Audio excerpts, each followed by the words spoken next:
tennis columnist James Beck reflects on Djokovic's latest win and what the future lies for him on the European clay. Novak Djokovic wasn't ruthless. He was perfect. There were few grinded-out points. When Rafa Nadal called on his magic, it wasn't there. Djokovic stole it.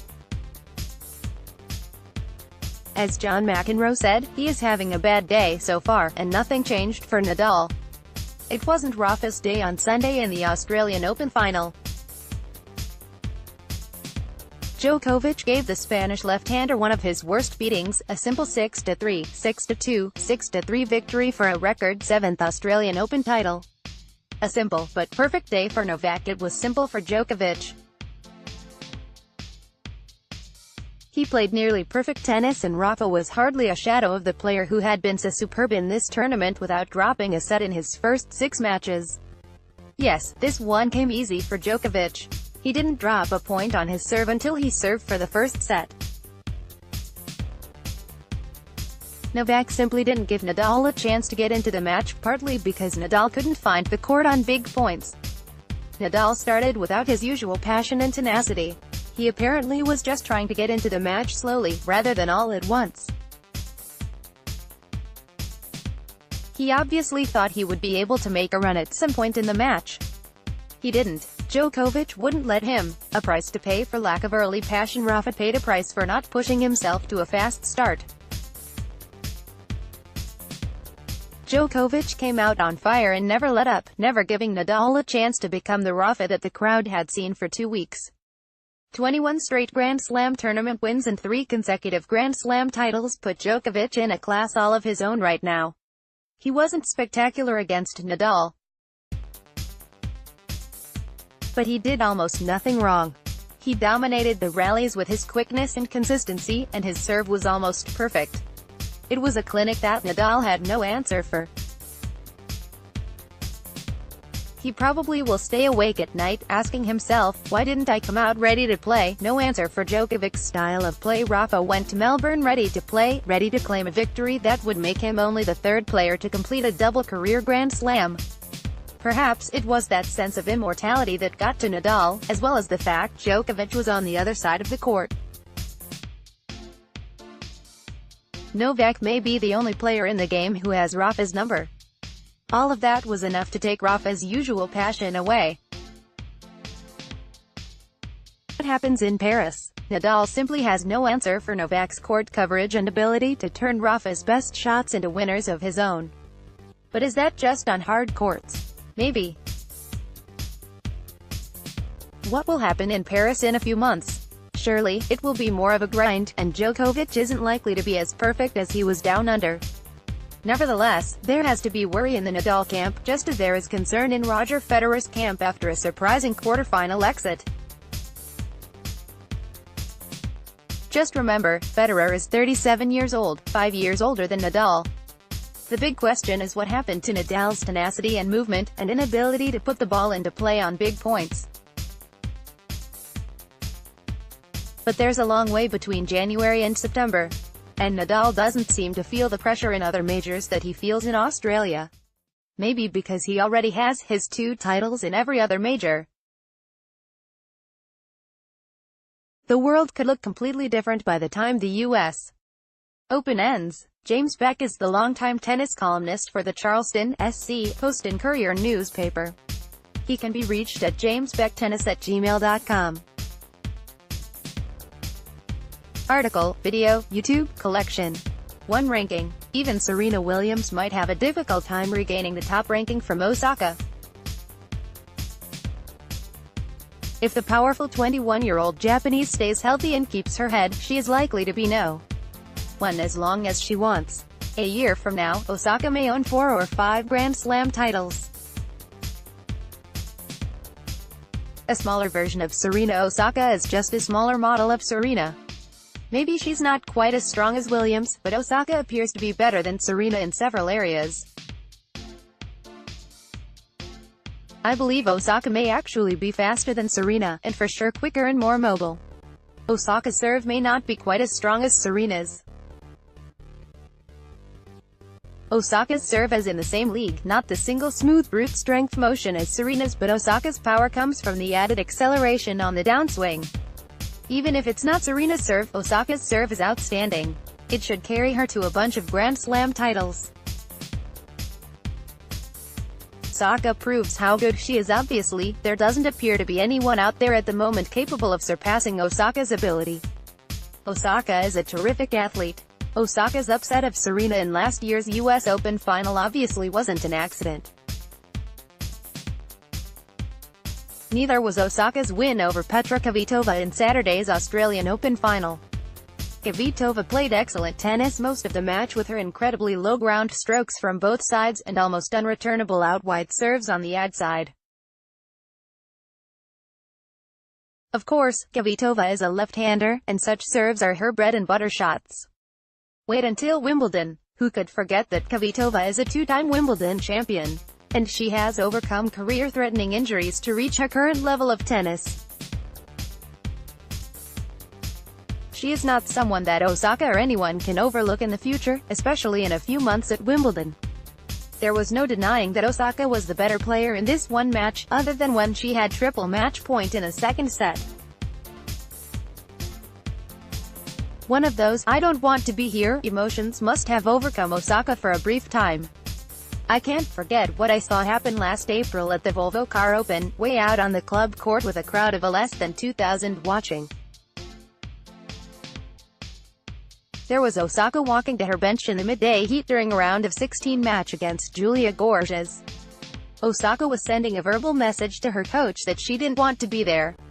And sure enough, Osaka soon was walking off the court in defeat. A caution flag. Osaka's revelation at the Volvo Car Open brought out a caution flag about a player who only a few weeks earlier had earned a huge payday at Indian Wells. What was she thinking? To be playing in a big tournament on the WTA Tour would have been almost any tennis player's dream.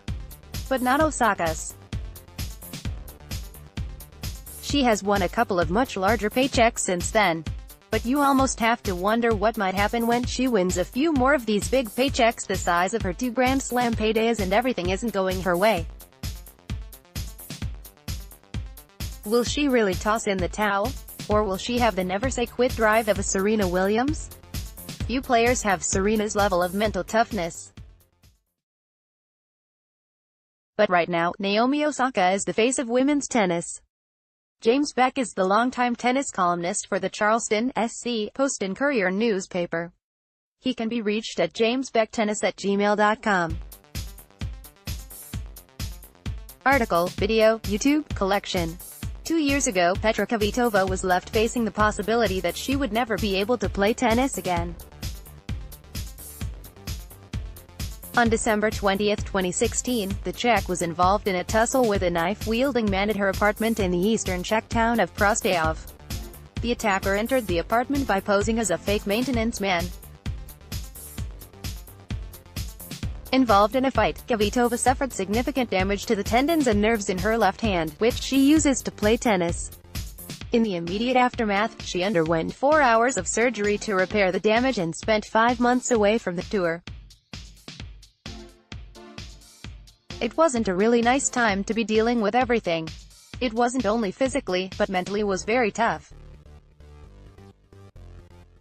It took me a while to trust the people around me again, and especially the men, for sure, Kvitova told reporters on Thursday.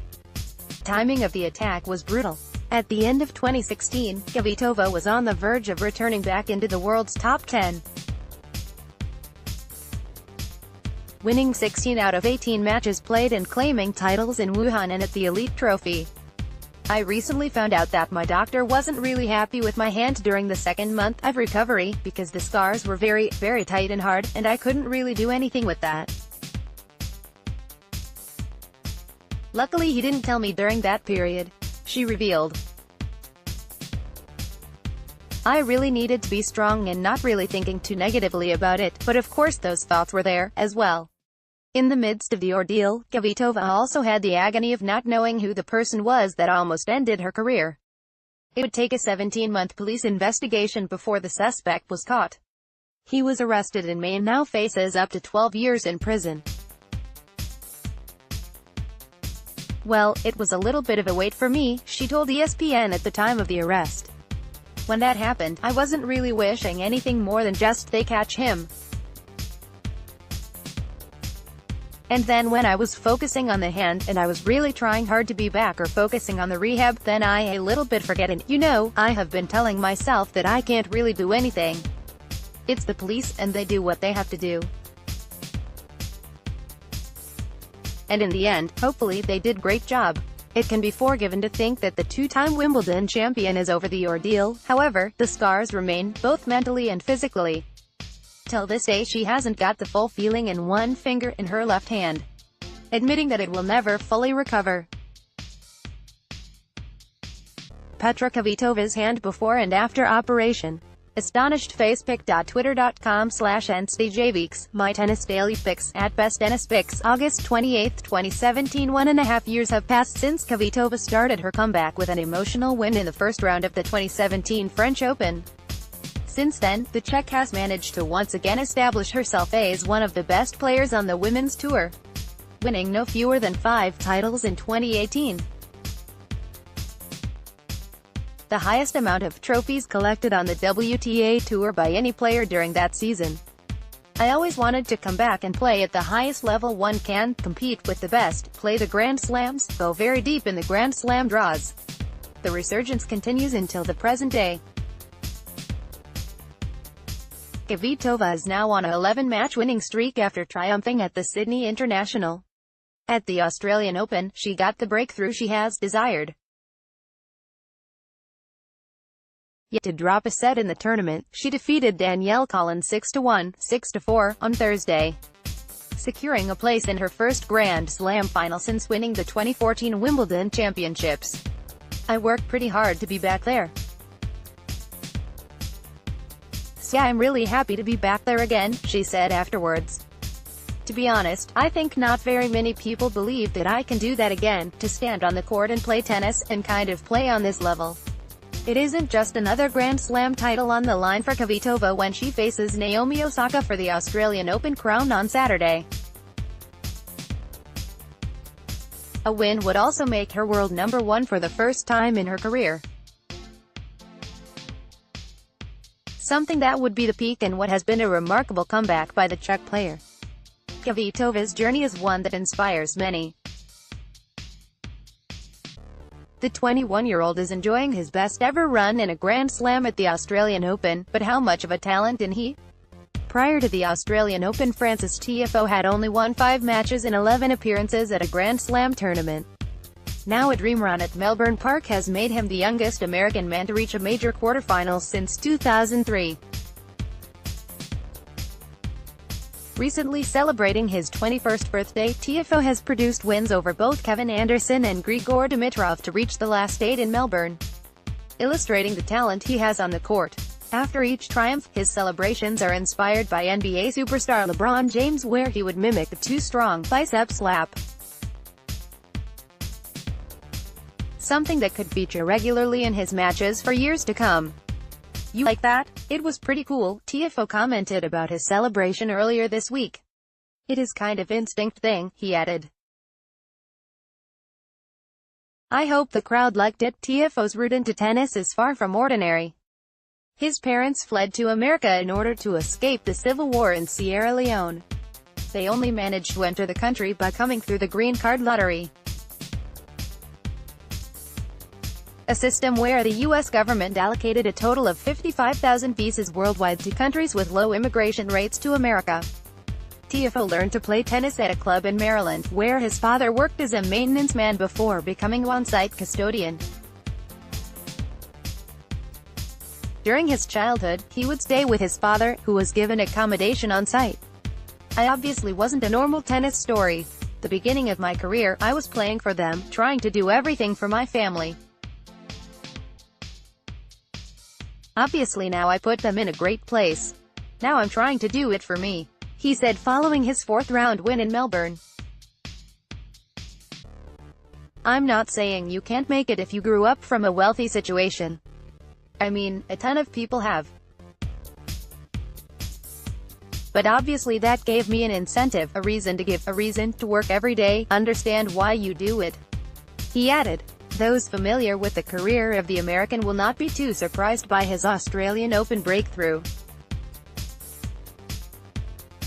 As a junior, TFO showed promise by winning the prestigious Orange Bowl at the age of 15, becoming the tournament's youngest ever champion. 2 years later, he became the youngest American man to feature in the French Open main draw since 1989. In 2018 he reached his first 2 ATP finals, winning his maiden title in Delray Beach. Blessed with a big aggressive game and fast serve, TFO's rise hasn't gone unnoticed by his rivals on the tour. So far in his career, he has scored 3 wins over top 10 players, including Juan Martín del Potro, who was his idol whilst growing up. He's great as a team player. He's going to be amazing. He can only get better from now on for him," Dimitrov said of the 21-year-old. "It's just a long way to go. I know how is it to break ground on those first tournaments, especially a slam and all that. He really needs to just stay calm and make sure he follows the right path. That's pretty much the only advice I can give him on that end. Obviously he's done something well so far. He's progressing, playing better. Those things are already adding up. Whilst on the right path, future success on the tour is by no means guaranteed. There has been a lot of talk in Melbourne concerning the changing of the guard following the successes of TFO and fellow next-gen star Stefanos Tsitsipas. Although consistency on the tour remains a challenge for TFO, who last won 4 consecutive matches in a tournament back in May. Perth was terrible, Sydney was bad, TFO reflected about his start to 2019. Despite his lackluster run of results in recent time, some of the biggest names in the sport are starting to take note. Something that is exciting American tennis fans in their hunt for a male Grand Slam champion. The last player from the country to win a major title was Andre Agassi at the 2003 US Open. He has everything. He's quick. He serves well. Very quick forehand. He's a very dynamic player, aggressive one. Of course, he's dangerous, 14-time Grand Slam champion Rafael Nadal said of TFO. Nothing is ever certain in life, but there are signs that TFO might be starting to live up to the hype that has been said about him through his young career. His performance against Nadal in the Australian Open quarterfinal may seem pivotal, but in reality it is how he fares on the tour for the rest of the year. TFO is certainly a star in the making, but only time will tell if he can reach the top of the men's game.